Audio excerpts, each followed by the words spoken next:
এবার গিয়ারের সৌজন্যে বিশেষ আয়োজন ঈদে বাড়ি ফেরা।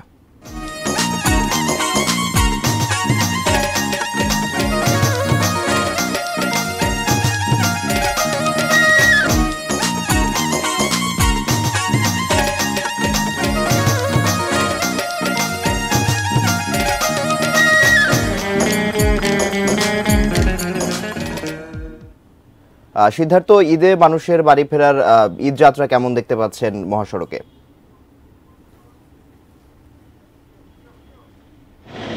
ধন্যবাদ। আসলে পঞ্চগড়ের দেশের সর্বোত্তরের জেলা পঞ্চগড়, বিশেষ করে ঢাকা থেকে যে পবিত্র ঈদ উল আজহা উপলক্ষে এখানে কিন্তু প্রতি বছরই দেখা যায় যে ঈদ উপলক্ষে বাড়ি ফেরা মানুষের কিন্তু দুর্ভোগ লেগে থাকে।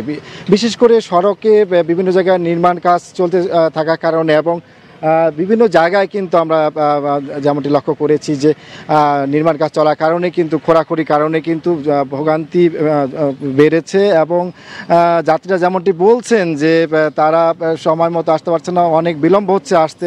বিশেষ করে গোবিন্দগঞ্জে যে জায়গাটিতে আমরা দেখেছি 4 লেনের রাস্তা, সেখানে কিন্তু কাজ সেখানে থেমে রয়েছে। এই কারণে কিন্তু সেখানে অনেকটা সময় অপচয় হচ্ছে এবং এছাড়াও কিন্তু রংপুর থেকে শুরু করে পঞ্চগড় পর্যন্ত যে রাস্তাটি এটি কিন্তু এখনো 4 লেনের রাস্তা হওয়ার কথা থাকলেও এখনো পর্যন্ত সেটা বাস্তবায়ন করা সম্ভব হয়নি। তো সব কিছু মিলিয়ে যাত্রীরা বলছেন যে আসলে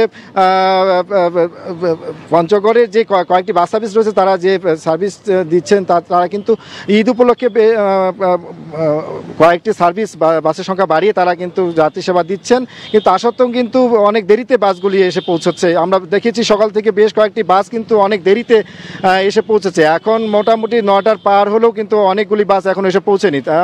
যাত্রীরা জানাচ্ছেন যে আসলে রাস্তায় এখনও কিন্তু ভাঙাচোরার কারণে, খানাখন্দের কারণে কিন্তু বাস কিছুটা ধীরে চলার কারণে কিন্তু আসতে দেরি হচ্ছে এবং পঞ্চগড়ের যে হাইওয়ে পুলিশের যে ভারপ্রাপ্ত কর্মকর্তা রয়েছেন তিনি কিন্তু আমাকে জানিয়েছেন যে আসলে জাকির হোসেন মোল্লা, তিনি আমাকে যেমন জানিয়েছেন যে আসলে ঈদের বিশেষ টহল তারা কিন্তু বাড়িয়েছেন এবং ঈদ উপলক্ষে যেন যাত্রীরা যেন নির্বিঘ্নে যেন বাড়িতে ফিরতে পারে সেই কারণে কিন্তু তারা বিশেষ টহল বাড়িয়েছেন এবং জায়গায় জায়গায় যেন চাঁদাবাজি না হয় সেই জন্য কিন্তু তারা কিন্তু সিসিটিভি ক্যামেরা থেকে শুরু করে সব রকমের নিরাপত্তা রেখেছেন।